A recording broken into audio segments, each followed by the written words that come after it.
Hi అండి అందరికీ.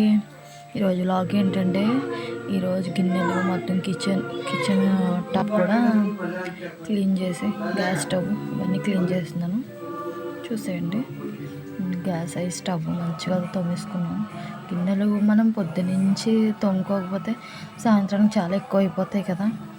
Evening తోమేటప్పుడు చిరాకు ఎప్పుడు తోమేసుకుంటే మనకి బాగుంటుంది. అది ఎలా తోముకున్నాను చూసి, గిన్నెలు తోమేసాను, మొత్తం స్టవ్ అండ్ అవన్నీ వేసాను. చూసేయండి, పని అంతా అయిన తర్వాత మళ్ళీ ఉండాలి.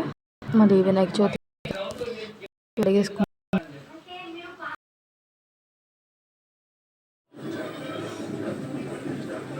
అండ్ వంట చేసుకున్న పొద్దున్నుంచి చేసినవి, పొద్దున్న టిఫిన్లో పిల్లలకి ఇడ్లీ వేసి చట్నీ చేసి వాళ్ళ క్యారేజీల్లోకి రైస్ వండి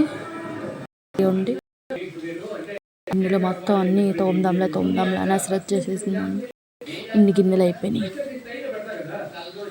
ఎప్పుడు చేసుకుంటే బాగుంటుంది. పప్పు కూడా కొబ్బరి వడలు వేసాను, అందులో గ్రైండర్ కూడా. ఇవన్నీ తీసి మంచిగా క్లీన్గా పెట్టుకుంటే చాలా కొంచెం మనకు కూడా పీస్ఫుల్గా ఉంటుంది. కిచెన్ క్లీన్గా ఉంటుంది. వినాయక చవితికి ముందు రోజు చేసుకోవాల్సిన అన్ని పనులు: ఇల్లు కడగడం, కిచెన్ క్లీన్ చేసుకోవడం, గిన్నెలు తోముకోవడం, బూజులు దులపడం, అన్నీ చేసుకుని అంటే ఒక్కరోజే చేసుకోలేము. ఒకరోజు ఒక పని చేసుకుంటే మనకి ఈజీగా ఉంటుంది. అన్నీ తోమేసాను. మొత్తం స్పూన్స్ అన్నీ ఒక దాంట్లో, గ్లాసెస్ అన్నీ ఒక పక్కన, గిన్నెల బుట్టలో, ఆయిల్ టిన్ పక్కకి అన్నీ మంచిగా సర్దేశాను.